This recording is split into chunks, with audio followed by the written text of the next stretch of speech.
وعليكم السلام مارشال ديلر مسارga تغن وينا إسول سنتيابر شيء أبريل شدو وينا تويسن ساعة وريت منوات يوروبي خينت على وين جهر على خينت ساعة وريت منوات على وين ويا تغن لستريم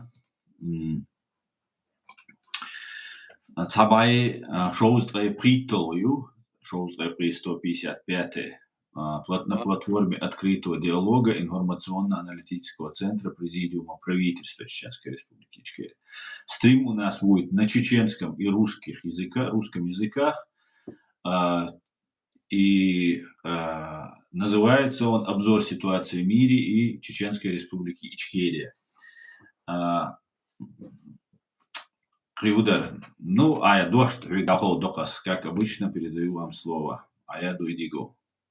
السلام عليكم حومي محقوي عليك السلام طبعا دول حالة وين قشدو لاتش دول حالة كان باش هيس دينا داتس بس أوكرانيا صار شولتا لاتو شتراس شلاتو شترا شوغا تخيس مش سهروش تخيس مخربو باتس أرسونا أشتا دوغ ديجنا داتس وينو أما صار صعدة دينا أص دينا تيغل غول وين بيدا مقدات ساعة دو وين يحضر تاكا هو أديتش أتس أمريكا صار لاتو شترا حلخل بايدن دايق شين شول تحت بيحتش خارليلو شترا ميلا إشان سن غلطوش سن إشكيب لاتوش بورشا تاكا كيب لاتر هو بحندو يعني شاي فينانسو هم نشا ويلا دخليتي تاكا تيجا يو كيتا يتسات شنسا يقمتك إز عاشو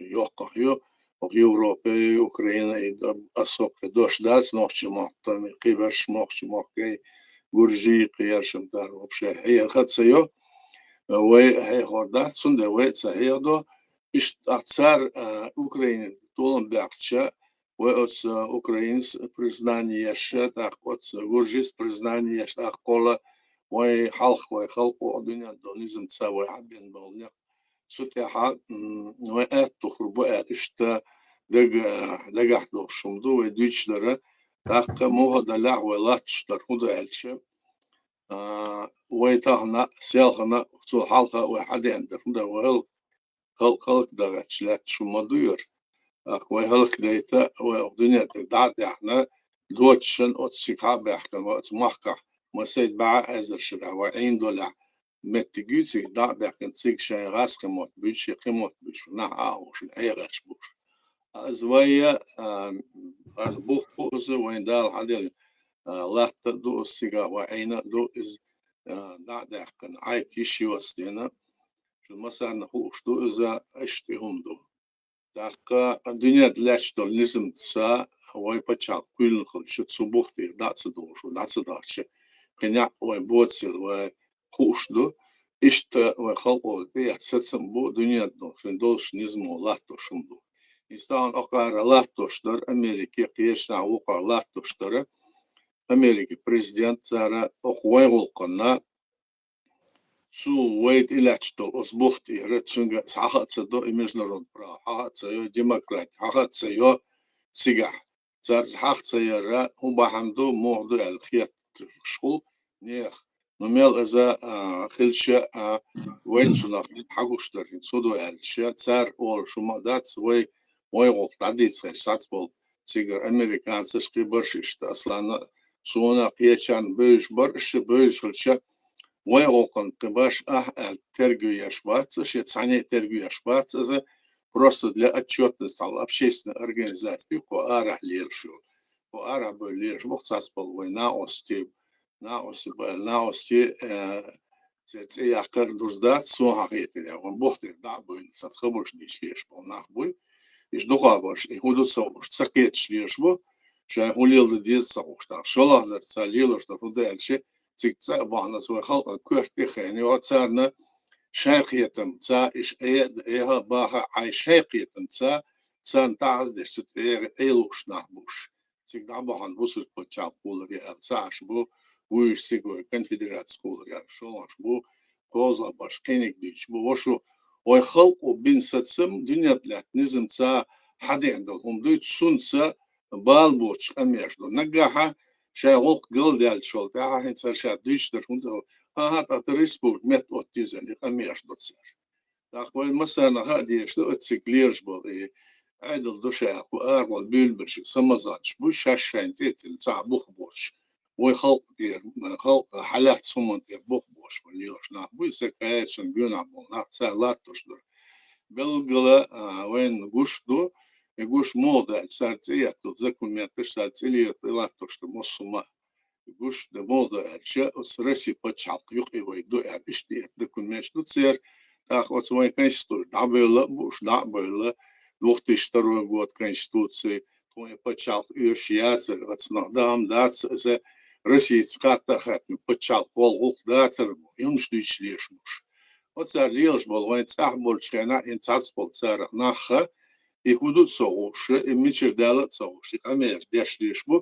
صنع شين ملة تعبيت كربومش أولي ليش ده تندو ألشة حاجة دزا دينا أوبشي هم دوي قد لا تشرب كيمة تيجي ده خود شغور ده شش حاجة ده حقيقة شغل ما تصلي صحاح كيمة خود شو تصدقيت وهل تصدقيت شو تحبط بيش مدوي إدول الشعة إهم شليلوش كيت تسقيتش لا تشنح بو غارة ناخل شيء وقت تان أحبول تان برتاح بوش والناحبوي سارنا السمن تحكي تسير أوبت ياتسر تسير سنخ تحكي هندو خات أيل تسير تسير دكتس بولش إذا أميل سويت أميل تدوت سير هنسو داش أقارا ميل دوتس إل متش دوهيتش كده دوتش إهم شلاتوش سار إتا أنا بروباغانديست بلانيت سار ناقص داش ليرشة رسي بتشالقي عاش بالتير عادي ناخبو إيش على تساعدوا تشخين دوينات صار حدي هندو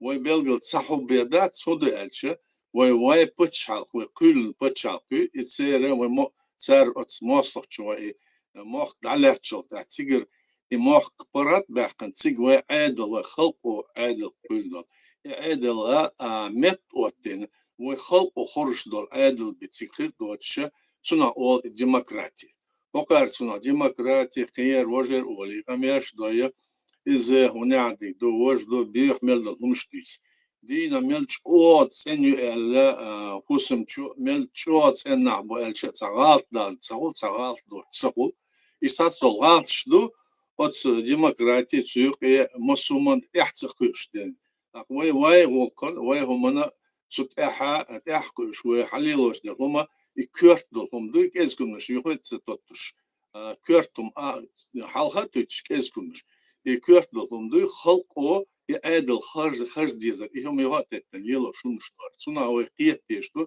حامي محكوي حامي كيجناخ شونا شو داخ ديش شو ليل ديش شندو شونر وقولقنا سجت ديش أش سجت سديتشا أش شق وقتو دقات شلت أش سجت ديش نيسنا شو صلاح تاعه خيتشو ويهلك دغش دوشون قباح شو حلقة شميليون استقلوا تسلطة صعبة أخشب صعبة أهبة شو دال شو تاعها وتشي مليون ها 120 صعبات أو إذا مستك تسويسن ويخ إستوري أوش أتصل شو هلك بنزار هيدستهنا ومليون خل بدات يردولتش أنا مل ويهور سمعت شو مل حسم شو يال بيردور ساعمت السول أوي مسار هلك ديش وهلك ديش دوشن وسنير شو أوت مقداتشون أسون دوتسالش وتشوق أحسن ليلدن يوي بتشال قولش خندين دينا يهودو صدو مهدو لما سما تشوق لحتن دين دوتس أرهم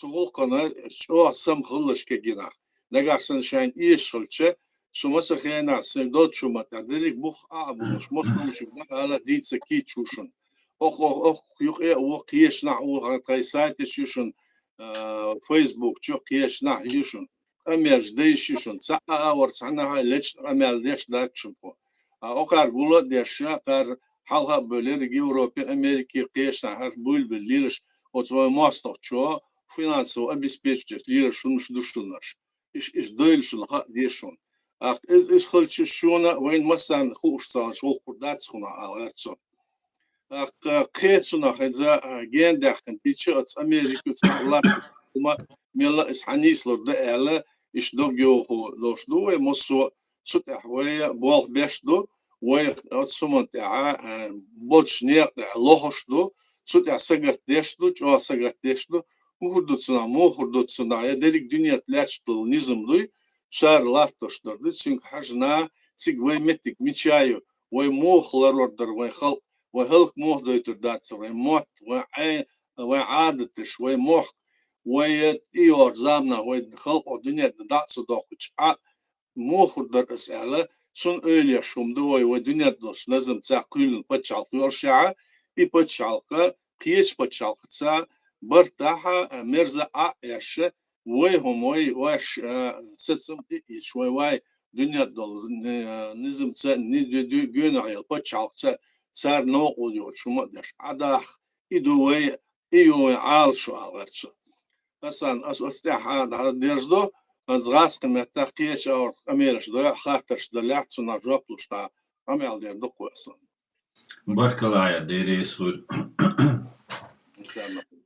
Vejeri aš komentārija švai YouTube kanāli jūhins vai ifiri jūčul ājā dostupētiešul. Tutā komentārija azi TikTok čuājušu no jūč стрим его официальное vai президиум правительства страницу Telegram чуа. Цучуаха шенлу акчу вала вистрилишушун. Ю даг до этас келчуянца вала وشتم مندوقز بغن تحقا خاطرش دلها شاي خاطرش دي قزا независимый президент уборчу бо шун هو الخيت وما شويو يحكش ويناتا يقيده ويش версии كوچر باخ бо سيوغدو خاطردو ويا НАТО يقدرنا قيتش يقدرنا допустим Турция НАТО يقيماي إذا وخلق سسم بديش بقيت الشيء وين سا تحناور وين دولش حول حجنا وين أتو برش وين ناقص ديشو بتش على كل شيء وين يوش اور يبغى وعدا براتوش متك ويصير بلوكير ذا نو أما تاع داستم دولهم دوت سوق يتصدق شوية وبتشعل قمت وبتشعل يا خيت ديبيت تسوت إذا مجوي إذا خلق وستسم ببيشون دو إيش دقص أصلا no وي خلق وستسم بيش عيد وي قيوق ديتر دول شيء تاع أسلوبيش ما يتير عمت يتير وتير أسلوبيش حاجنا وي خلق وحاجنا هوندا ديس حاجنا قويشن أوكرين صار يقيت سيوت هون سيوت صار يقي وترسي يقي يا أخي مجر دات أتصن دحال بيل غرسي دحال بيل خلشة ناتو يقي يلبو بتشعبي صوت شوي برت خلها وعشتي وتشن توم تشبي شوي ناقص در دوي صار ناقص در الشتاق مجوين خيش أور مج صبرت بوش кооперации, конфедерации, я кавказский дом до и конфедерации. И что сумма да, вы течао ин вы даха вы нақл шайн вы мегер дут саларчон ахцул да тахт иорш чорду вы цар шайн хорду мо да хунду лилда дис цар да. Yes. Yes. Так. إنت خلق وشرق خرجة هدوي تلمبي بوي ترت وستي إذا تجوه تقيت شرديش أماندوس خلق وشرق خرجة خلق وشرق مو خرج سوق أمان هو شرق ويبوسط نحمدو شرع تسا ويدوش لهم دانيستيش سويت زام على الцарский زامش وينوخ إمتك دانيسيش حدا يحكم وبوسر مدو ده خلق بتشال تيز شرق بتشال تيز ألر شرق بوسر بتشال خليش مايات أصير تقول شو يبيرك لا تلفزيون لا هي نعي لا تسيا تصاد لا إذا يا أخو لا إذا بوسر خليش ماياتس ستك بويت سون مير شين مير شين سون خوش دول هما شين دول دالخ اتيشر إزبيدات الدنيا وين دال حد الوش دول هما بتشالقة شرعي бусур бейіз, бусур почалты ез олар. И хума из хулил мадац. Мечаду оранте, почалт, бусур почалт. Санах дац. И что мадуз, بركلايت إذا إشتاشين ديتر هم ديوش نابر هيتسالت قشوع سلامة يا دي صردوش أن سقيتش دلاع قيتش دلاع وقرنا تسعنهم من قيتش بعدر ويا خلق بوسر داتس وين شو دي عندهم دي بوسر خل داتس وي ديش بوسر خل باتس دي تسع بوسر وي منافق شو ده يوم شو ده لاتين ما يقول بيتنتس ليلهم دي إزويتي يتسر داتس إز خاصهم لا وهم ديوش провокации да. غاز خشين هيت أوكرانيا يشيو آيت إنت هادين شرائط إنت ويا إنت راديكال بوصل نابوي باتريوتش بوي هردوي بوش صديق أكتر ويد سلفيزمي وهابيزمي موش إنت إز أوكرانيا ديش سن خيت سونايت حون هو الخيت سوناش بيوكش بوي تاريش بوي هون بودر شين نلو متجالش صار مسار بيق بعاش لتي ترش مدو هين سعار يقن سع كسيتيو الله جهر الير Украина ишта до вожду зайдет украинское солнце после этого из вождуаль отсюда хада царь это внизу Америш это во всем в евреи виноваты это они хотят захватить Украину скоро Украине будет все евреи сундешниш дочь добавит они видео ролик артисин пропаганде что а сон дик мадуацу дин да амел издится наоборот Израиль цухейна война войгул признание дагач Израиль царь кнессети голосовать дешин царь цхаголоса то еще вой признание цеш бисер что и что мдост ахор пропаганда стана Украина, Россия, Израиль, мостол дошбу, суде царь и пропаганда сейчас и роль чутыш, и лилду. Украине, конечно, рассылатыш. Вот сумна, вой сам халдес, должен вой хатис, и что мдох, дуэлер, пропаганда, из мою, войнюк, ханц Украинюк, борт бухогар, шумаду, и дюсер, пояса. И лилду. Это мы должны знать. Zo'n YouTube video geze, zo zijn ginetje gaat niet eens moeien dikinet waar, nu kijk bij стакачество. Не, Москва нам то халх элдешн шлой, взойдет Украина солнце, тогда Россия еще она схлестнется, и тогда, значит, Россия все элды, сути бог и тяндох дешнич. И Москва лежит жукти бог, от шхабяхкана, от украинский мод хирбац, украинский мухуда жукти мотор бушкола жукти хурги исхурда идуса лилождар осна ларлош хил ялдеш асла малвара жахара дешш дел итюандук бухи Да. и что да пахнет гош бод расхам пайда да хомд царь судечтер Украина юх эметик юхо так вой юх эметик юхай Украина вой юх эметик юхо хедунят ала от сулвец морзе дика амелдештол вой украинец вой дикбол на эдлер кьеча в основном правительство дошло хомды и дух суюк питамтасат шумдукс он схадиш думасумана а с раском ата волосом я хочу пояснить здесь что говорит на русском языке есть ролик выпущенный видимо это конечно это российская пропаганда где говорится слова где президент первый Жахар Дудаев говорит что украинцы, Россия еще схлестнется с Украиной, и когда взойдет украинское солнце, тогда все, мол, решится. Вот это его слова, я лично это знаю, я слышал эти слова сам, еще в бытность, когда Жахар был жив, так?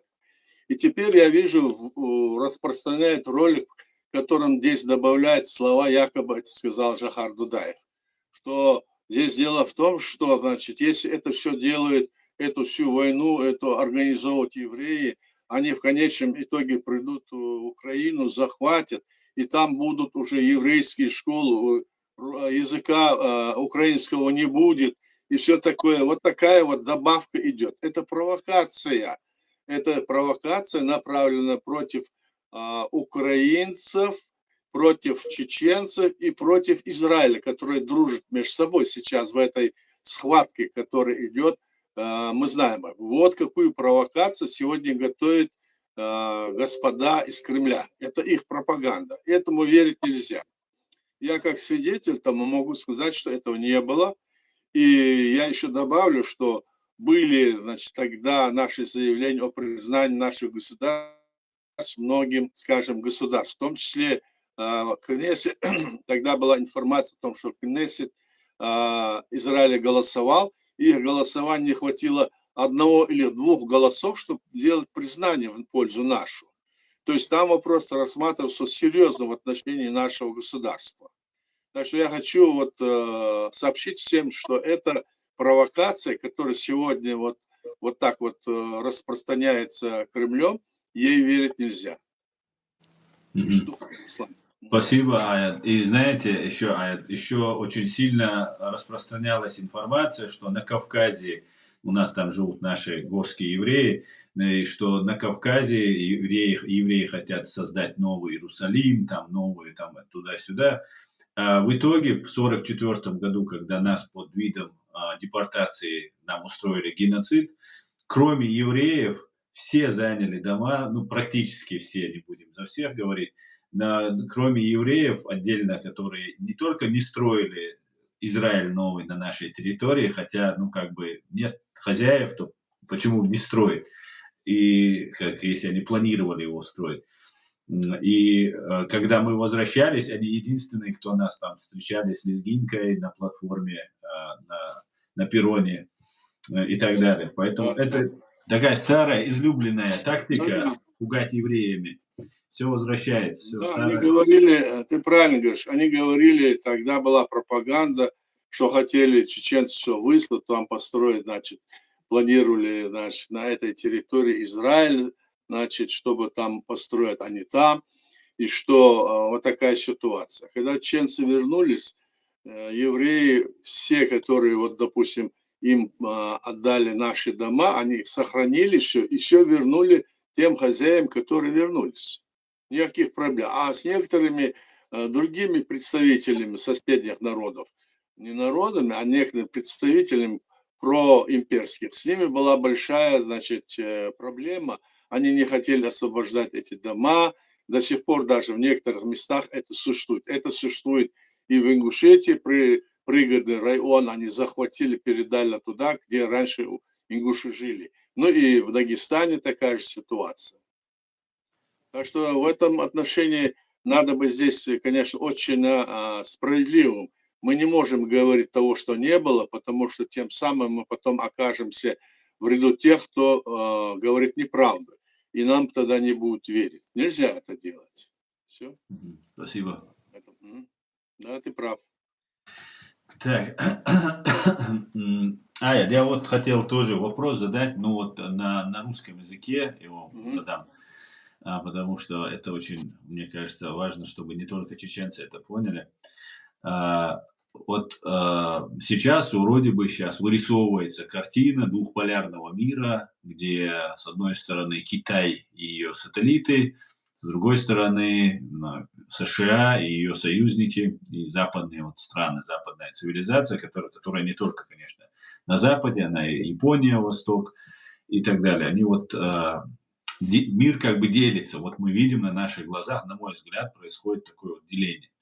И такая вот получается дилемма. Вот у меня, я вот думал над этим всем. Россия строила империю. Она строила империю, и ей без истории Киева, Киевской Руси построить русскую империю, Российскую империю не удавалось. И для этого ей нужно было оккупировать Киев.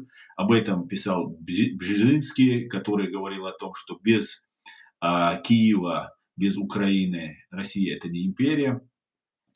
И сейчас, когда идет такое разделение на Восток и Запад, на Восток и Европу, скажем так, европейскую цивилизацию и восточную цивилизацию, где она диктаторская по большей части, не по большей, там все, в принципе, диктаторы собрались в этой стороне, с этой стороны демократический такой лагерь собирается.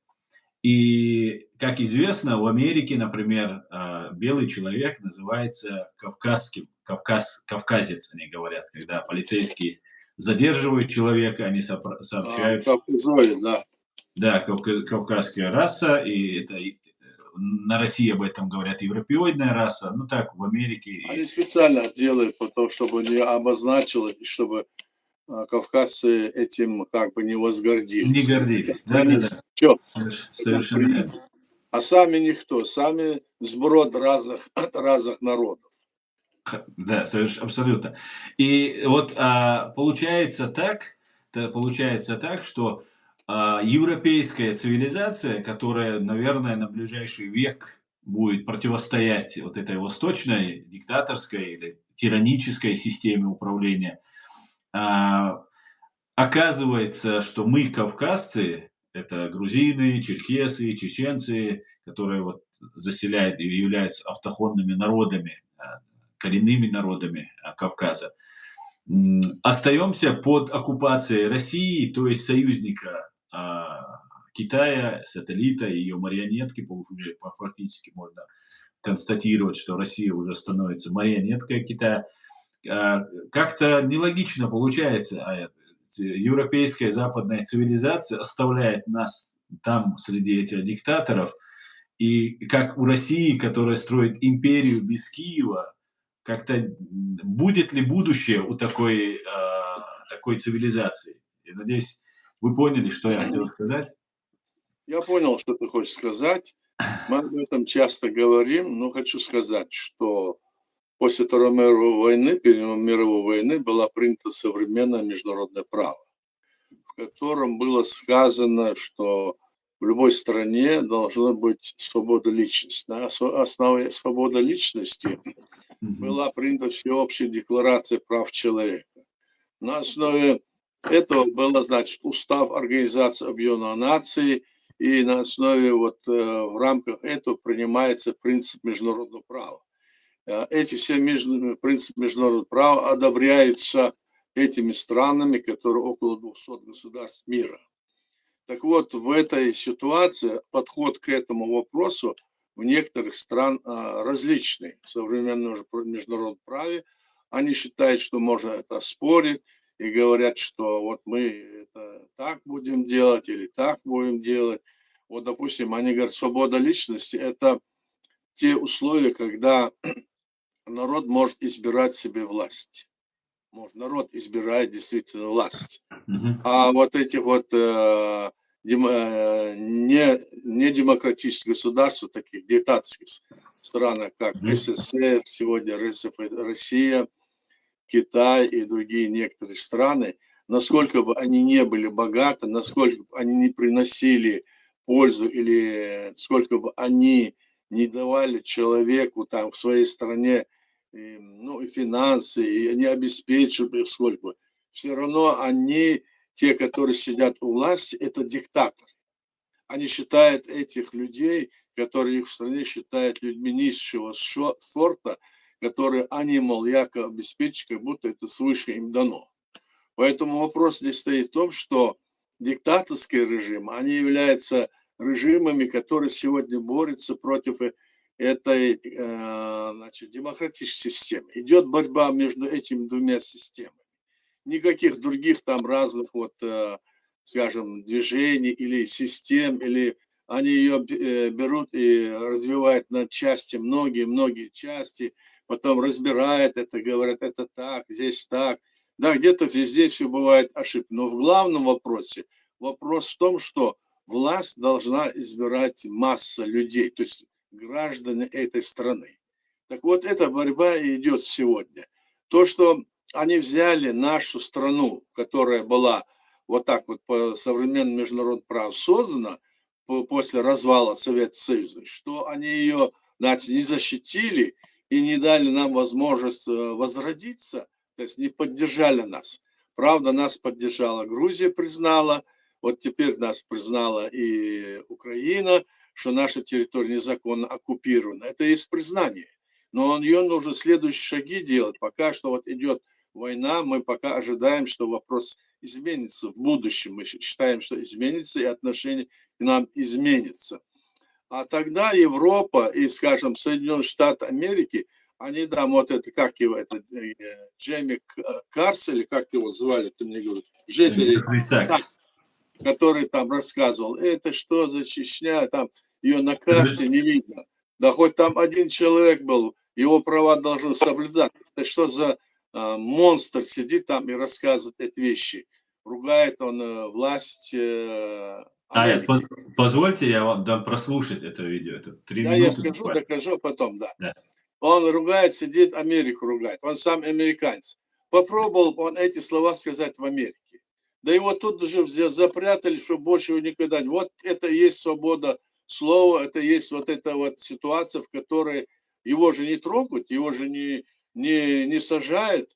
Он там практически выступает, то есть это и есть свобода слова, они говорят в этом вопросе, отстаивают свое право.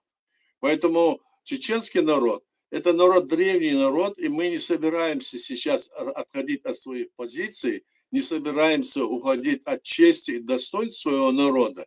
И хотим, чтобы этот народ сохранился со своими традициями, и чтобы в перспективе жить мирно. Пожалуйста, давай тогда то, что ты говоришь. Да, давайте послушаем. Интересно. Главное, что ЦРУ считала своей основной задачей борьбу с коммунизмом, с Советским Союзом, ослабление этого врага.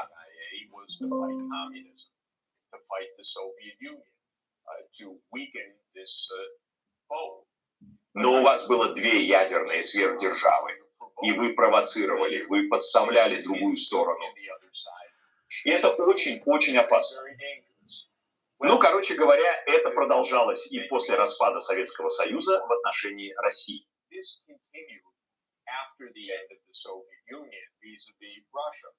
США продолжали играть свои игры. Например, у нас был комитет дружбы с Чечней. Хорошо. В комитете дружбы с Чечней были все ведущие неоконсерваторы США. Брезинский был сопредседателем, и многие другие люди, которые не могли найти Чечню на карте, которым было наплевать на Чечню, никогда о ней не слышали. Но они знали от ЦРУ, что здесь можно спровоцировать Россию на кризис в этом слабом регионе России.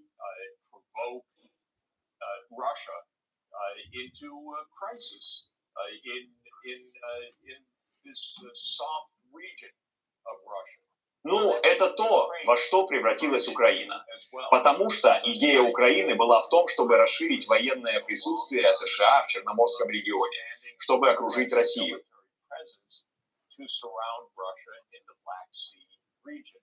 И это был план с середины XIX века. Это был план лорда Пальмерстона, который привел к так называемой Крымской войне. Еще одной бесполезной войне 1853-1856 годов. Но идея заключалась в том, что Британия хотела вытеснить Россию из Черного моря. Ну, у Бжезинского была такая же идея в конце 20 века. И это привело к затяжной войне в Черноморском регионе, которая превратила Украину в поле боя. Конечно, если вы не следите за этим или не имеете возможности увидеть это вблизи, а просто читаете американские СМИ или слушаете выступления Госдепартамента, вы ничего не поймете, потому что пропаганда настолько сильна, что вы получаете ответный удар. А потом вы говорите, видите, какие они агрессивные. А вы говорите, да, но вы сами их провоцируете. Нет, мы их не провоцировали. О чем вы говорите? Мы не имеем к этому никакого отношения. И поэтому знаменитое слово американской пропаганды не спровоцировано. Путин не спровоцирован. Он просто злой, агрессивный человек. Он просто хотел начать войну. Он как Петр Великий. Он хотел восстановить Российскую империю. И вы слышите эту чушь без конца, не понимая, что это игра, но очень опасная игра. И это не забавная игра. В любом случае, извините за разглагольствование, но это так. Нет. Этот человек абсолютно, если не знать Путина, Россию, этот человек представляет Путина и Россию, как будто это святые люди с облака на облако, святой человек с облака на облако перепрыгивающий, с крыльями за спиной. Он не знает, такой грамотный человек, он не знает, что до появления Соединенных Штатов на политической карте мира чеченцы уже воевали с Россией, против агрессии России. И он ничего не говорит, да, он говорит, что где-то там ЦРУ помогало, где-то еще что-то делало. Но это же была не программа, заложенная нам ЦРУ, а это многовековая борьба чеченского народа. Эти вещи он как-то игнорирует, так же, как он игнорирует то, что про Украину. Ведь именно Россия собиралась построить новое дворянство, ФСБ, там Россия, захватив Киев. И украинцы тоже, и Голодомор пережили, миллионы людей убили украинцев, и это все как бы историческая память. Почему этот такой грамотный человек игнорирует вот ту сторону? Да, свою страну он имеет право ругать, я это не спорю с ним, не за что-то там где-то. Как вы считаете? Дело в том, что он здесь лукавит. Он говорит, вот Великобритания хотела там обладать, вытеснить Россию в Черном море. Великобритания не хотела не то что вытеснить. Великобритания была после Второй мировой войны стояла на принципах демократии и свободы личности. Да? А так как это принцип, он давал возможность свободно развивать личность, развиваться, быть свободным от политического преследования. Вот поэтому Джеффри Сакс, он от политического преследования нет. Понимаете? Вот у него свобода личности, вот его по политическому мотиву не преследуют. Так? И Великобритания обещала там, принимать вот на основе свободы личности, что должна быть обеспечена социальная помощь человеку, если он даже, скажем, не может работать и все такое, ему давать социальную какую-то там мизерную, не то что мизерную, низшую по корзине финансового обеспечения.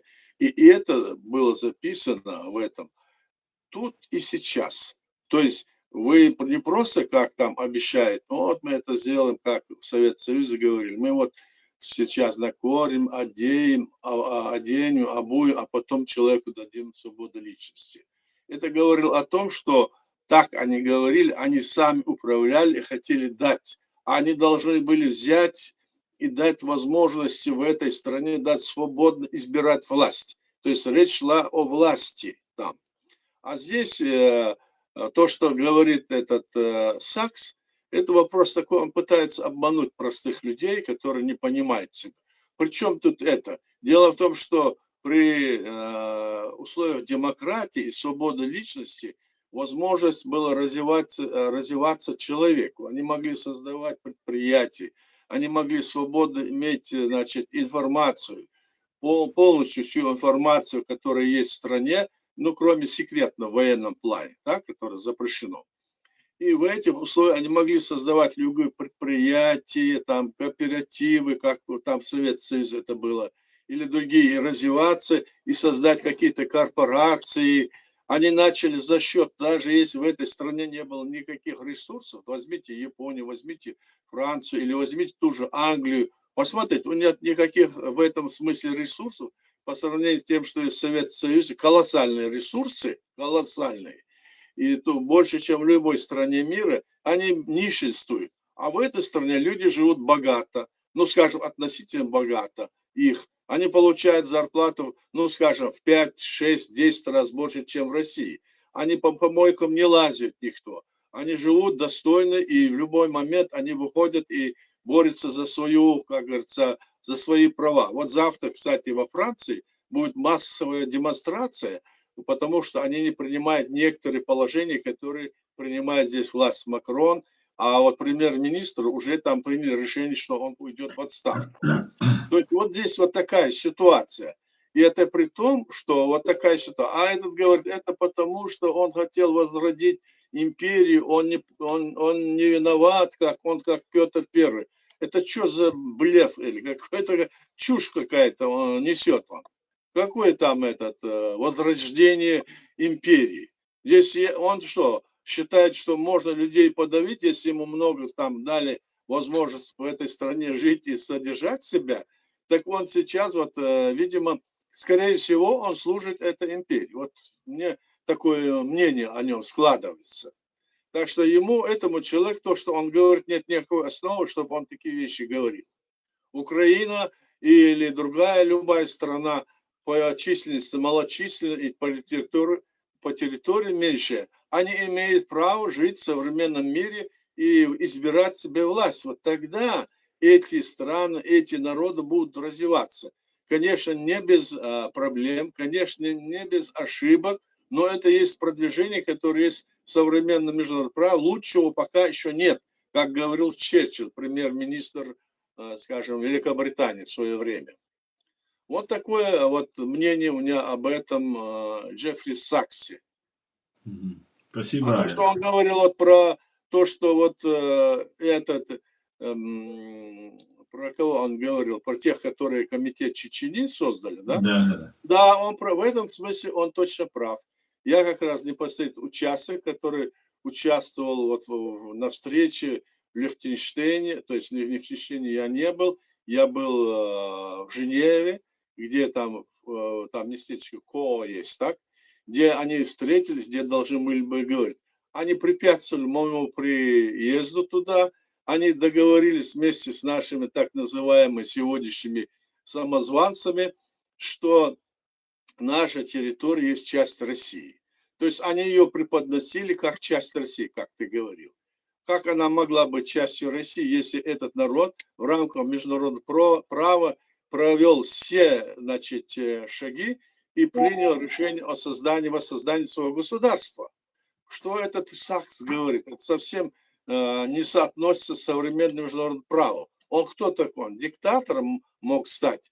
Скорее всего, он сегодня, все, что он говорит, это именно в пользу Путина. Вот что он говорит. Баркалая ты рисуй. Так. Здесь тут провокаторов уберу, которые оскорбляют целые народы.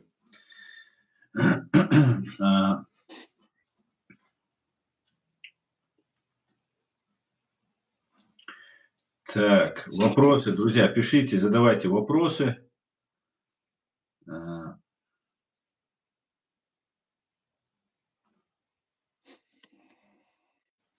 Давайте вопросы.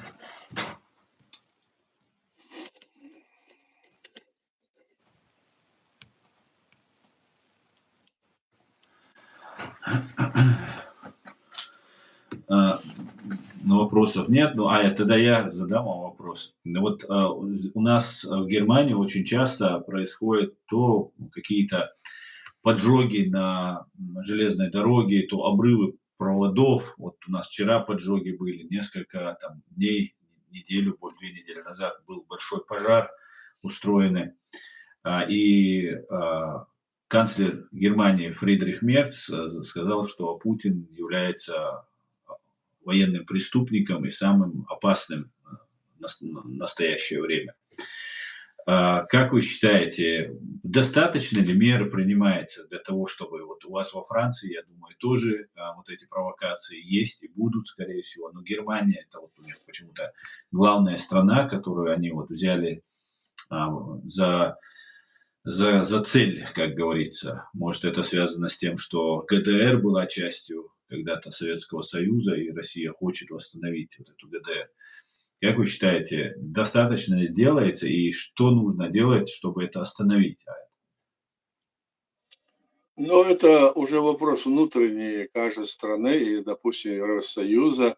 Они вместе могут вычислить, кто этой провокацией занимается, потому что в этой ситуации, когда вот такие вот шаги, которые предпринимаются там или в другой стране, это польза Кремля, который может пропагандистски это все обставить, сказать, что здесь вот такая ситуация, что это такие бандиты, что они не любят того или этого, или не любят что делается в России, они хотят нашу кровь пролить. То есть здесь они какие-то вот такие возможные всегда делают шаги через тех спящих своих агентов. А эти спящие агенты, они вот такую работу проводят. Ну, сказать, что это конкретно так, сейчас мы не можем с собой, потому что пусть это докажет, скажем, следствие, пусть это докажет это. Если это так, то нужно это все прямо говорить. И от этого надо избавляться. Конечно, здесь действительно идет противостояние, и Запад понимает, Европейский Союз понимает, что если они вот возьмут, скажем, грубо Украину, что они пойдут дальше. Для них это, знаете, как приманка, как красная тряпка, они пойдут дальше и дальше и дальше. Они этот вопрос ставят и ставили, дойти до Ла-Манша и до, скажем, Португалии. Эти вопросы они давно ставят. И казалось тогда, что это, да что они говорят, что за чушь несут. Тогда казалось. А теперь мы видим, что нет, они это готовились, и потому что люди в это не верили, смеялись в душе, думали, что это не так, на самом деле они идут. А почему они так делают? Да потому что это те условия, при которых власть, которая находится сегодня в России, эта власть, она может существовать. Если ее не будет, этих условий, так, то она должна будет говорить, кто виноват в той нищенством положении, которое есть сегодня в России, по всей России. Тогда будет ясно, что это сделала сама власть, которая сидит уже 20-40 лет во главе. Так? А чтобы это не было, они переводят это все на чеченцев, на евреев, на грузин, теперь на азербайджанцев, на кого угодно. Они всегда ищут себе, скажем, мальчики для битья в кавычках, чтобы оправдать себя. Вот и на Западе то же самое они делают. Это одна и та же вот их линия, которую они всегда во все времена проводили. Аслан? Спасибо.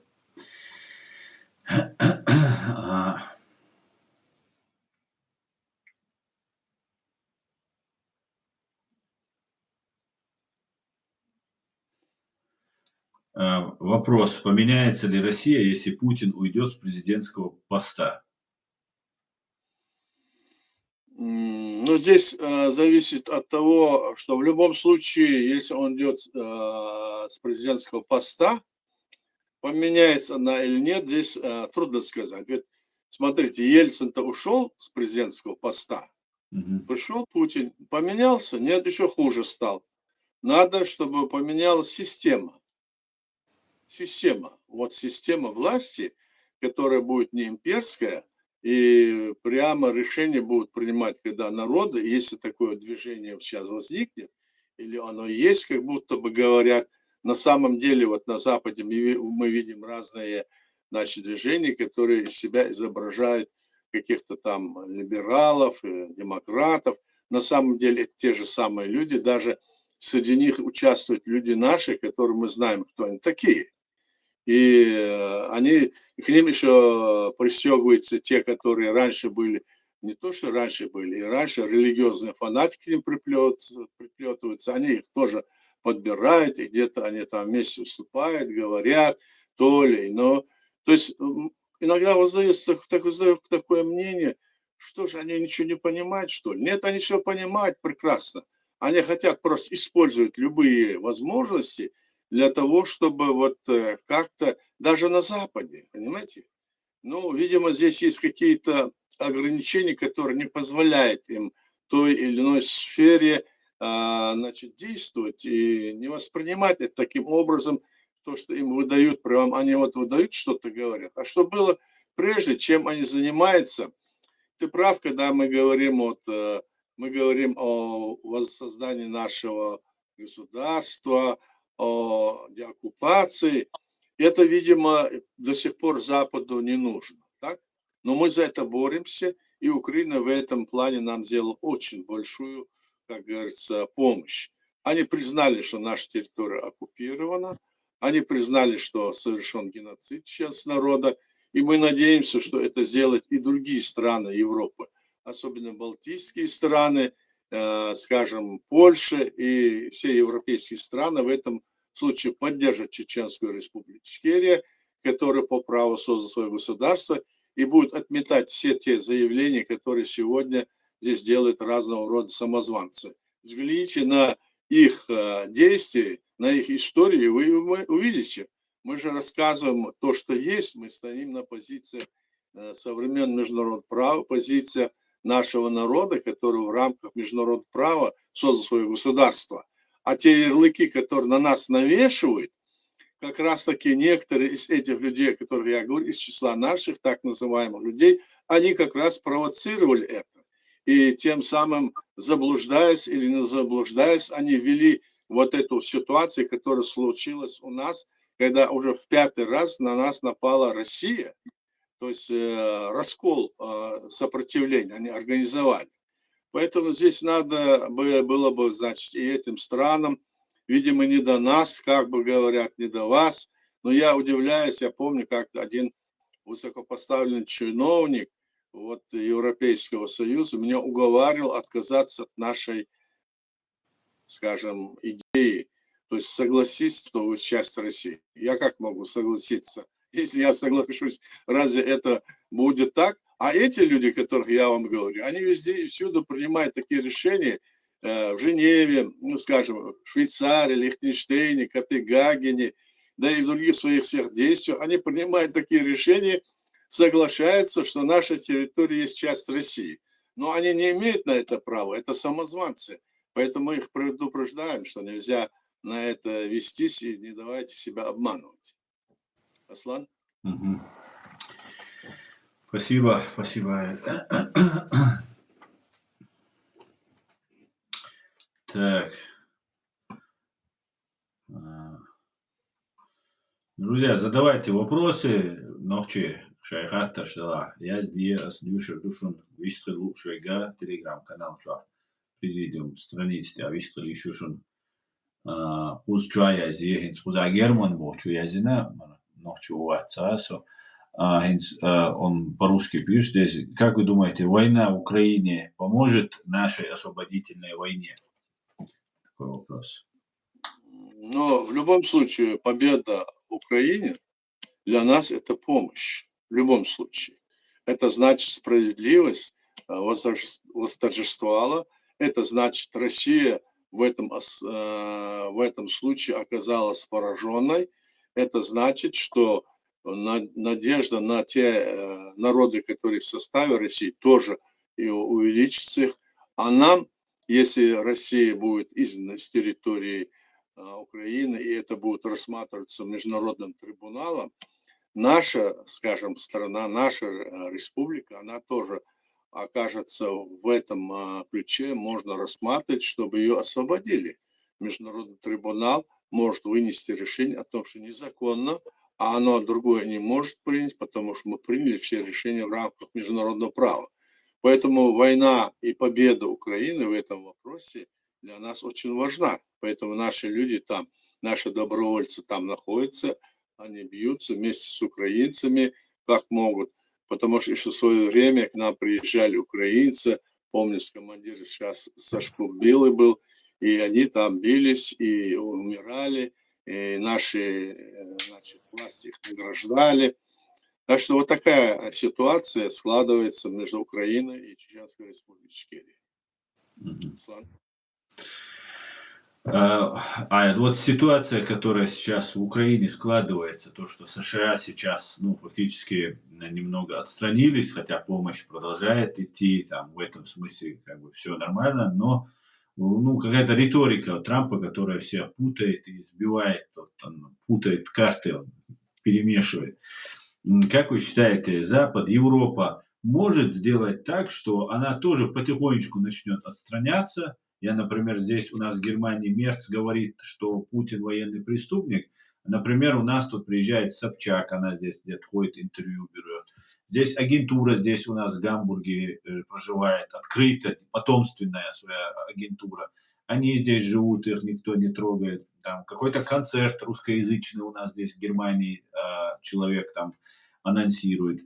Потом в Лондоне, например, Анна Нетребко, бывшая украинка, Залужный, кстати, да, который тоже Залужный заявил там протест по поводу того, что в Лондоне будет выступать Нетребко, которая поддерживала Путина на его выборах, когда была его представителем выборов, как, кстати говоря, и Невзоров.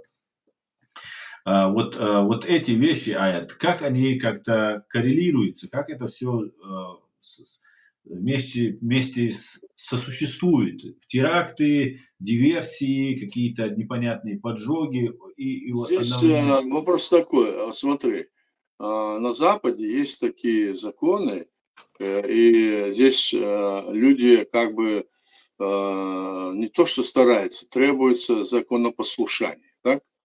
Конечно, есть где обходят это законы. Вот, допустим, если он вот такой вот, допустим, Нетребко или другой человек, или это Собчак, так? Если она действительно не нарушает это законотворчество, законы этой страны, то к ней ничего не скажешь, не придерешься. Они в этом плане, значит, ведут себя таким образом, а с политической точки зрения, по политическим мотивам их не преследуют. Но это, может быть, как-то вот воспринимается сейчас, потому что напряженная ситуация, какое там они интервью берут. Вот пусть я знаю, что вот, в Литве или Латвии вот сейчас вот им дали там, скажем, этим русскоязычным гражданам России, которые там живут, дали срок там, чтобы такое времени они выучили литовский, латышский язык.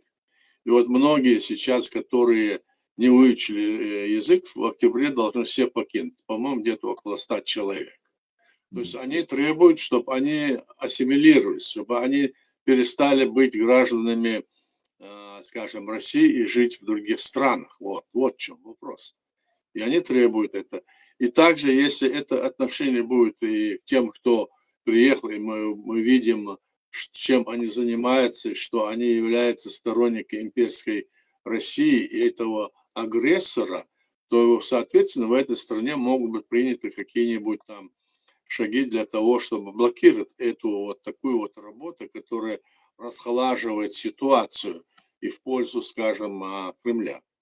Я так думаю. Конечно, это нам кажется, что надо было бы их схватить, надо было их наказать, посадить. Но здесь они действуют строго в рамках международного права.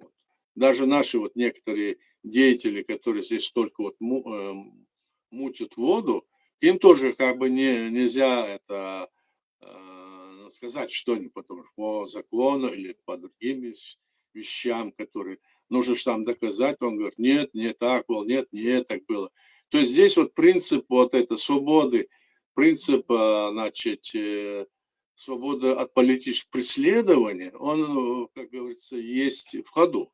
Здесь нужно какие-то, я не знаю, какие-то, может быть, другие шаги предпринять открыто, чтобы они были заметны. Вот я думаю. Или другое дело, что эти власти, они накапливают информацию, смотрят, изучают. Так что вот такая ситуация, они, скажем, не торопятся. Но это может быть, и мы понимаем с вами, что это может быть и ошибка этих властей. Потому что когда они завтра придут сюда, уже тогда не будешь рассматривать, уже тогда будут пересмотрены и некоторые законы в тех, кто действует против этой страны, тот, кто хочет изменить систему этой власти, это может быть уже потом и поздно, потому что война может прийти. Вот как в Украину пришла война, к нам пришла война, в Грузию пришла, и теперь она стучится, скажем, в двери Европы, они уже там делают огромные там километровые заграждения с разными там то ли заборы строят, то ли еще что-то, мы же знаем это. То есть ситуация такая, здесь нельзя просто взять, как в диктаторском режиме, раз и взять, вот, сказать, вот ты такой-то, схватить его, вытащить и сдать. Хотя такие примеры мы наблюдаем. Иногда мы наблюдали такие примеры, когда где-то там вписывался этот закон, резко это делали. Но это не сделаешь со всеми, это только как отдельные случаи были. Аслан? Баркал Аят, здесь Space 3X задает такой вопрос. Войновче, вовши гунца диез. Нам обязательно воевать и умирать, чтобы сплотиться. Ну, он цевишор милу Аллаха, он цевишор милу, тогда мы можем ответить. Предметно. Дело в том, Игуду Эльче, нагасана хайхумды, хай личный хумды, хай хусум, хай личный хайхум. И халха дактен халка балбу и датет ашхалча, так масара шеум халха дактен халкум датетен эйче, وي أتسمى تاع إيش مخول وي خلق المسارنا إي وي خلق بالبال بوي إموه بو إهم بو تسمبوخ مو بو أس عامو بيس خق ديس إي خوش صاش ودقدول ديس إي باهان دورشا وزوين يقع بو تساتس بالحال دوينا وي سيد زامني وشان تسول حلقة هيت يقع وين يقع ليل بال وزوي مصطر شان بوغ بالناح بو أجين توريو إيش وين بو وين يقع بو وين جير الناح بو تساتس باش وين جير الناح قول سارة خيتا царь дахом до чвоя, отсюда их изложду. Царь гветтер, ю измельдел из чва гветтер, эйлой гветтер, масума аур. Дити аш лилош на низ, да царь иш то что ош. Калвал хадош на хиду и масут аддеш промачивают. И воинца гуше, и хум лил довой. Вой рилкой, собрый чохали, как лилош до. А харс волса гуй харс царь низ, да царь иш то что аддес.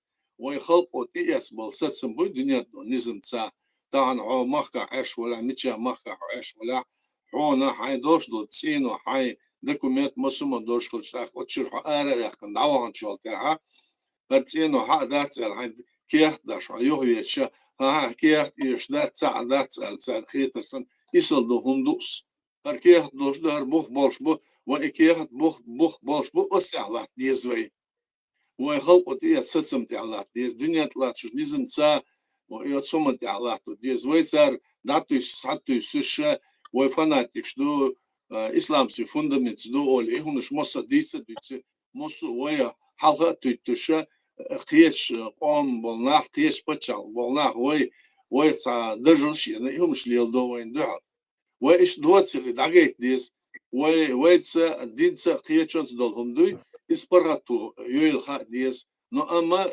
دين حال هذا كنا كم لوش بين توم بالمصنع شو ياش إليل سديس نجاس وين إيوش ماستر ولا وي أخ نحل دول ديس وي أخ أخر تحصل همش ديس بتشال بوسر بتشال كل يزول بس уже إلر إذا بوسر بتشال مو كل وي وبوسر يا ستول تسهول يا كمبيوتر تسهول يا كور نع تسهول يا تسينو تسهول بتشال خته خليليات بوسر ستق شاخل مغشو شا دال حالتون شا بو جبدل دي شو هوكار دوشلره وي بوسر تسهل تسهل دور سن همش دي تسارغا ايه دي شو ماستر چون پیدا دو هم ليل دو سندي دوق هم تسقيتري ستحوي تسقير إدو تاقواشي إدو يشتاق تاتسور إتسول تاتسور كير شول تاتسور هرجيرستك وأخو يوق شختاق مجبو يتعادل إزليل دو إيش نقصن جواب هوندل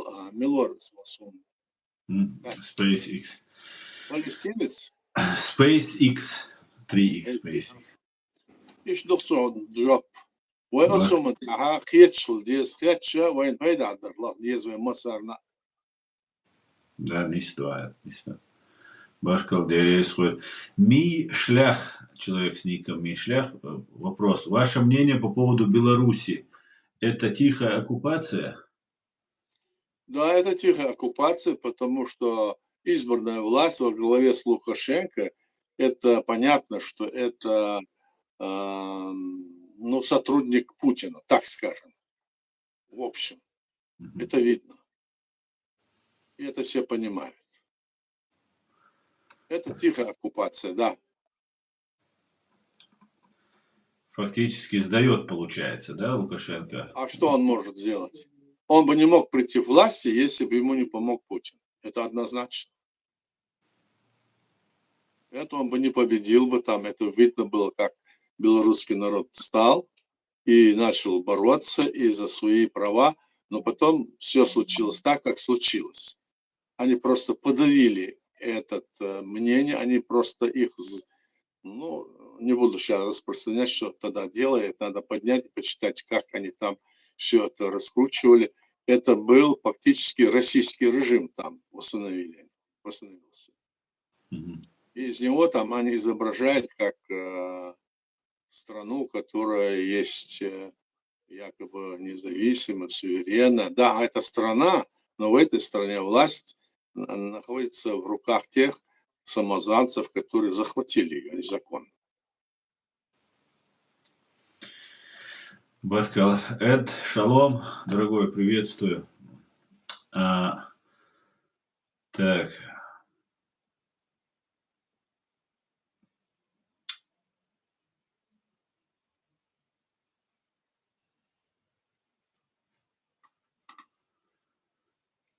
Так, вопросов больше не вижу.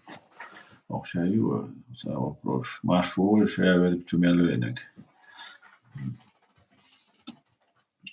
что ждет Кадырова? Такой вопрос. Мишля спрашивает. Ну, мой не шеф, что его ждет. Не знаю, что его ждет. Он болен, он может болеть, он может умереть, как и любой человек, как и его отец. Но, по крайней мере, он находится под пятой у этой имперской власти. Это нам известно. Что может его ожидать? Он, пока вот существует этот Путин, эта власть, он и его клан будут во главе этой территории. И здесь мы как раз-таки это все хорошо понимаем. Вот что может его ждать. Он может пережить Путина, Аят, как вы считаете? Или же, если Путин уйдет, и он должен будет уйти? Ну, он может пережить по возрасту, это молодой, а то уже старше. Ну, я имею в виду, А если он тот перейдет, если та система власти останется, вот был Ельцин, так? Потом стал Путин. Теперь вот если будущая власть примет его, он дальше будет, если он будет угоден им. А если не угоден, они его сменят. То есть это зависит от того, насколько к этому относиться будет власть, если имперская власть останется на какое-то время. Я надеюсь, что не на большое время. Империя не может долго существовать в таких условиях. Там посмотрим. Так, вот здесь человек с ником Продажа рассказывает, что он работал в Ростове, и тогда в основном дагестанцы ездили добровольцами воевать в Чечню. Вопрос, почему дагестанцы воевали против чеченцев в 90-е годы? Но мы знаем, что не только дагестанцы, И и осетины, и в том числе и разного рода, даже наши братья из числа ингушей, даже сами чеченцы воевали против нашего народа, который создал государство. Они были под пятой у власти России, они воевали и другие народы, которые были по всей России, они их собирали, начиная от Дальнего Востока и до этого воевали. Да, они ездили, да, такие были, да. Мы знаем, мы помним, как это было, когда войска входили со стороны Востока тогда. Там Хасавюрте, как на базаре, женщины, там дагестанки, они что только не делают, братья, сыновья, да вы дарили им еду, там, арбузы, дыни, мясо, ну все, что только дайте им как надо. То есть имелось в виду, что то, что мы делаем, то, что мы хотим быть свободным от этого, они не хотели, чтобы мы были свободными. Знаете, раб кого не любит больше всего? Не любит раба, который хочет стать свободным, а не хозяина. Раб любит меньше всего, больше всего не любит раба, такого же раба, как он, который хочет стать свободным. А хозяина он будет защищать в этом случае. Вот по этому принципу все это происходит. Да. Эд Мамедов, Аяд, я думаю, власть фашистской Российской Федерации – это от дьявола. Я думаю, система КГБ должна быть приравнена к нацизму или террористической и судима и преследоваться по всему миру. Как вы считаете? Я тоже так думаю и надеюсь, что это так и будет. Для этого сейчас нужна победа Украины, и для этого нужно, чтобы все западные страны, в том числе и Канада, Америка, естественно, и другие, чтобы они все единым фронтом помогли Украине, помогли и другим странам, которые захвачены, той же Белоруссии, нашей республике, Грузии, ну, Молдове, естественно. Нельзя давать этой империи расходиться, чтобы эта империя начала и дальше идти. Она не может без войны существовать. Война – это оправдание ее существования, где она обвиняет в ту или другую соседнюю страну в том или ином вопросе. Видите ли, что теперь вот говорят эти русские, Медведев, говорят, там выступил и заявил, что вот, смотрите, это Запад хочет на нас, ну, скажем, чуму наслать. Это Украина сейчас готовит какие-то там дроны, и на нас засылать будут какую-то чуму, очередной ковид или какие-то там разного рода насекомых засылать. Так что от них обижают. То есть такая идет пропаганда. Это бывший президент России Медведев вот такую вот несет пургу, как говорится, и рассказывает. Это они хотят сделать, это они против нас. То есть, если кто-то заболеет, это очень страшно. Это они раньше думали, это Запад нас уничтожит. То они говорили, что когда здесь, знаете, либералы собирались и говорили, что мы развалим Россию и подписывали какие-то документы, в том числе пытался от нашего имени это подписать Исакаев, хотя не имел никакие права. Тогда Путин говорил, вот смотрите, они собираются и хотят, чтобы мы друг с другом воевали, хотят развалить, чтобы кровь наших братьев всех лилась. Это недостаточно. Теперь они начали говорить, что разного рода насекомые или какие-то другие еще, значит, пиявки или ну не знаю, что там будут засылать дронами. Украина собирается засылать, вот говорили. Так что здесь вот эта пропаганда, она влияет на умы, и притом это такая пропаганда, которую люди не могут проверить, что, да? И вот начинай тебе вот такое случается. Вот это что. Мне так кажется. Да, мне тоже казалось вначале, что так и будет, что там такие громкие слова были от всех. И сейчас вроде бы как бы ситуация меняется, особенно после встречи на Аляске. Ну, какие-то вот такое ощущение, надеюсь, оно обманчиво, ошибочно, но такое ощущение, что ну, с КГБ будут взаимодействовать. Там есть какие-то нормальные, есть какие-то не очень, но надо взаимодействовать. Вот такие вот вещи происходят. Вы как считаете, не получится так, что ну, все это перетрясется, все там ФСБ сдаст, что может сдать, чтобы сохраниться, как тут балласт, о котором мы тогда говорили, скидывает. А потом, ну, заживут снова перекрасятся, поменяют название ФСБ на какую-нибудь ДСП и будут дальше.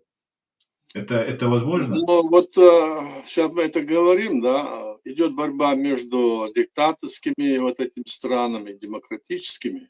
Все будет зависеть от того, кто в этой борьбе победит.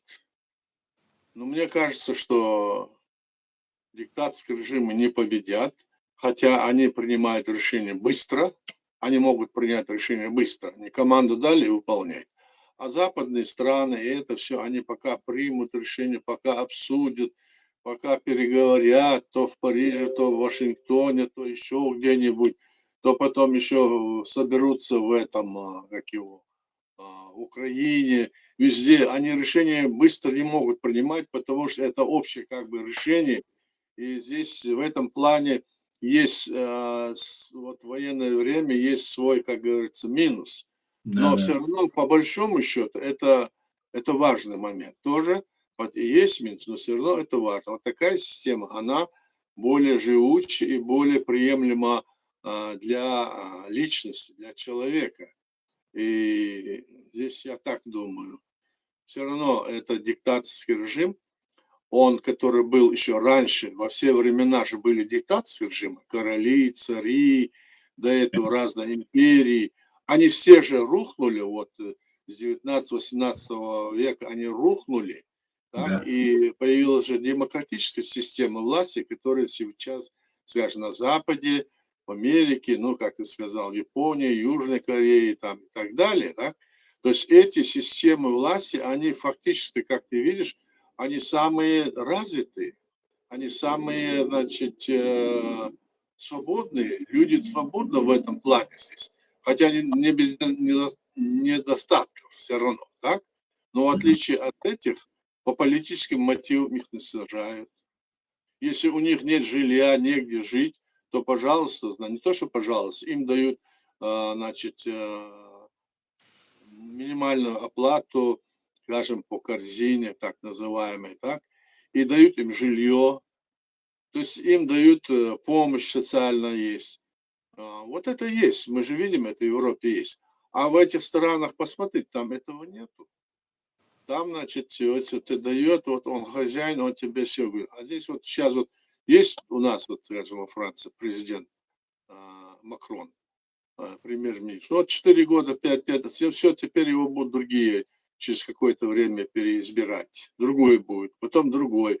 И каждый раз он будет уставлять те условия, которые нужны народу, которые он обещает. А если он не будет это выполнять, здесь идут массовые, значит, митинги, движения, здесь останавливается транспорт, все. А вот граждане сами, которые едут, к примеру, вот такой пример, на машинах, люди стоят, им нужно куда-то поехать. Если человек едет, он останавливает машину, сажает всех, говорит, я в ту сторону еду, сажает и везет. А так в мирное время никто никого не берет. То есть они здесь решают такие вопросы. Это называется, ну, как сказать, солидарность. Гражданское общество. Вот это что. То есть вот такая ситуация, Аслан. Спасибо, Аят. Валейкум салам, Шарани, Машволь. Ассаламу алейкум, говорит Шарани. Кто, по вашему мнению, из российских оппозиционеров-демократов может выбрать демократический путь развития РФ? И есть ли такие вообще? Ну вот я сейчас точно не могу сказать, но я знаю, есть такое движение 14%, так, в России.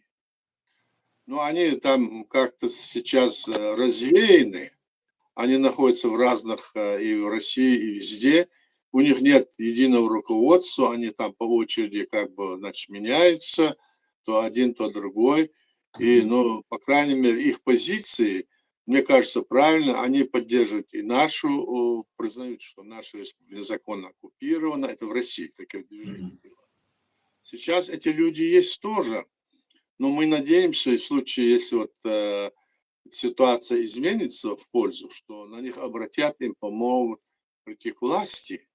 То есть, по крайней мере, они являются сторонниками демократических преобразований в этой империи и стоят на принципах того, чтобы все вот республики могли добровольно объединиться, избрать свой путь или быть в единой конфедерации.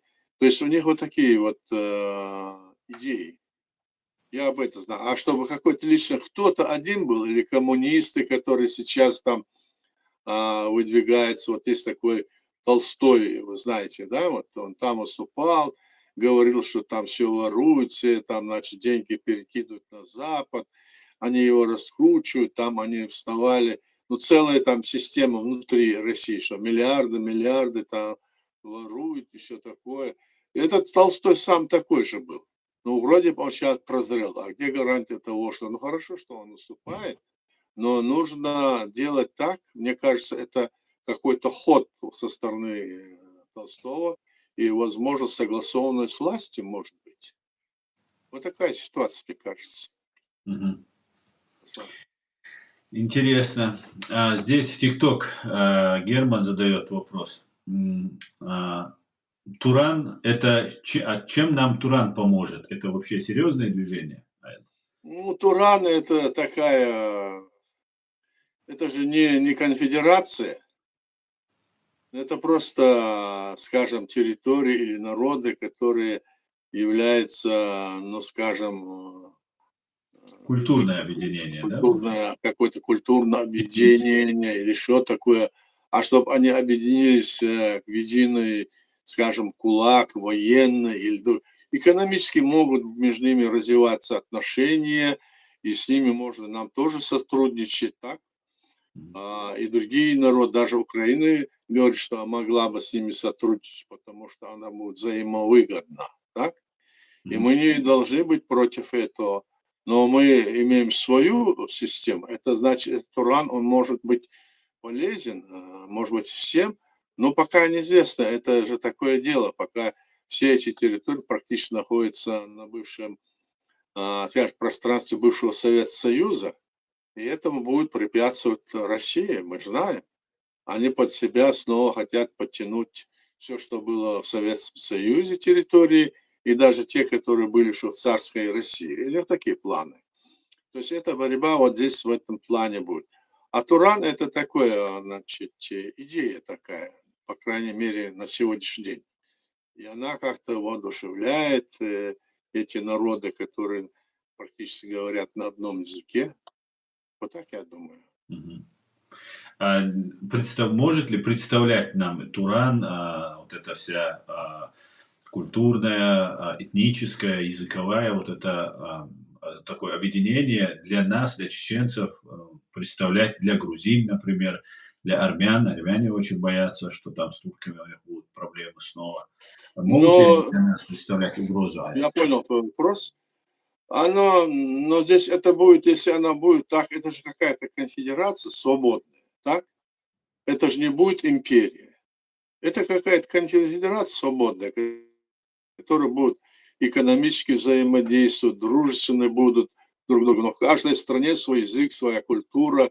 И вот мы как вот сейчас вот мы хотим сотрудничать, скажем, с западными странами. Так, мы хотим сотрудничать с Грузией, скажем, с Арменией, с Азербайджаном. Мы хотим сотрудничать с Казахстаном. Это тоже народы Турана, так скажем, так? Это не значит, но это Туран, это не только исключительно вот те народы или те территории, которые являются частью, скажем, тюркского происхождения.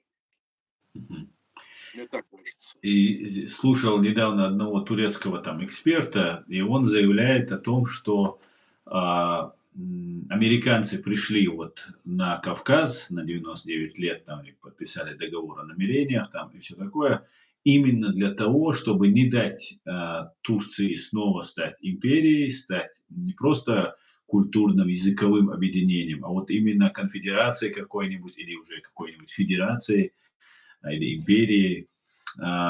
И он был очень недоволен, что вот при всем при этом, хоть мы столько делаем для Америки, столько делаем для Запада, нас все равно считают опасными и вот хотят нас контролировать и так далее. Вообще в этом смысле, что вы думаете по этому поводу? Я не думаю, что это они еще пришли, еще пока не ясно, пришли они или нет. Это было просто декларативное заявление, что они ищут пути совместного, значит, решения вопроса, объединившись, скажем, против России, Азербайджан и Турция. У них должно быть какие-то внесены изменения в Конституцию Армении, так? Должны быть какие-то там прочные законы. А если туда придет, скажем, Америка, то, скорее всего, она придет туда, чтобы контролировать этот путь, скажем, Великий Шелковый путь, который хочет развивать на запад Китай. Вот что это, мне кажется, в первую очередь. Ну, конечно, в то же время вот турецкий этот политик, общественный деятель свое мнение не говорил, но придут они туда или нет, не знаю, но, конечно, ведь мы знаем, что Америка считает, что Китай своим главным соперником во всем этом. Поэтому там делать препятствия ему, скажем, с этим Зангидорским коридором, так, это в интересах Америки. И поэтому, видимо, вот это заинтересовалась Америка, чтобы не дать, взять под контроль вот этот шелковый путь, который еще больше разовьет и в экономическом смысле разовьет экономическое состояние Китая. Вот я так думаю. А там уже дальше посмотрим, куда это будет. Ну, по крайней мере, в первую очередь, мне кажется, это так. Американцы хотят поэтому это, а во-вторых, они хотят, чтобы на Кавказе они присутствовали и чтобы вытеснены были оттуда кремлевские вот эти интересы. Вот такие, там несколько таких моментов, мне кажется. Ясно, спасибо. Спасибо, Аят. Посмотрим. Главное, чтобы нам сектор газа они там не устроили из нас. Ну, сектор газа они много раз нам пытались устроить, надеюсь, и не смогут устроить. Но Да, пытаться они будут, конечно. А в наших интересах, чтобы Россию оттуда вытолкнули. В интересах. Потому что Россия всегда нам была мачехой, всегда пыталась, как пасынка, убить наш народ. Вот в да, чем да. дело. Мгм. Истребить полностью.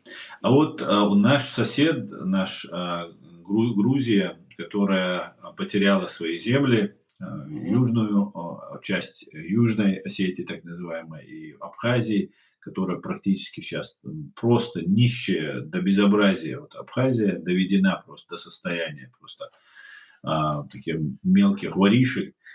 И никакого туризма, никакого развития нет. Как вы считаете, как будет ситуация развиваться вот в этих регионах, вот в этом месте, и Грузия сможет восстановить свою территориальную целостность? И какая позиция нашего президиума? Если, допустим, скажем, а, Россия в этом смысле откажется от своих амбиций, так?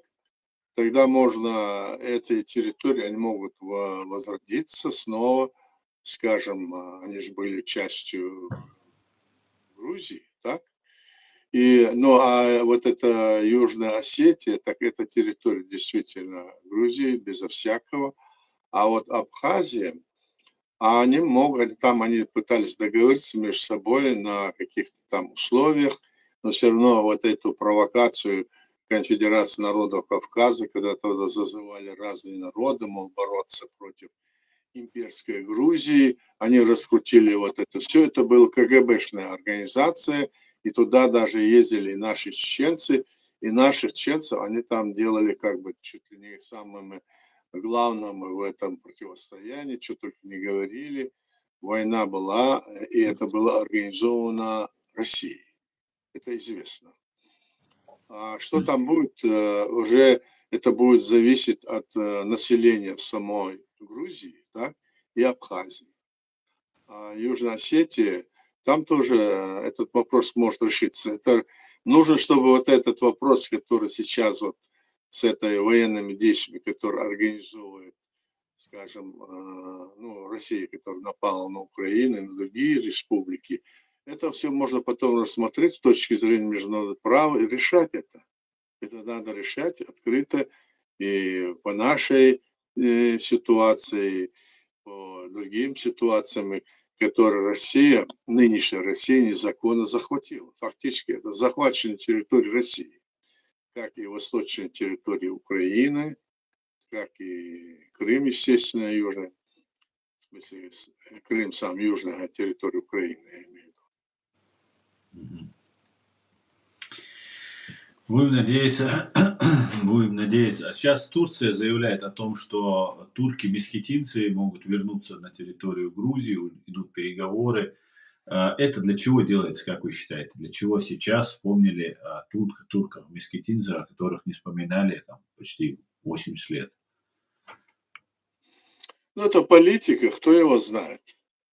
Чтобы привлечь внимание, показать, что о нас думает. Вот они думают, они говорят и про крымских татар, тоже вот как-то их пытаются защитить, и тех защитить. То есть они свою позицию в этом вопросе высказывают. А почему они это делают? Ну, в принципе, дело в том, что Америка их пригласила, и там вот они как бы свое общество в Америке уже как бы устроились, и что-то там.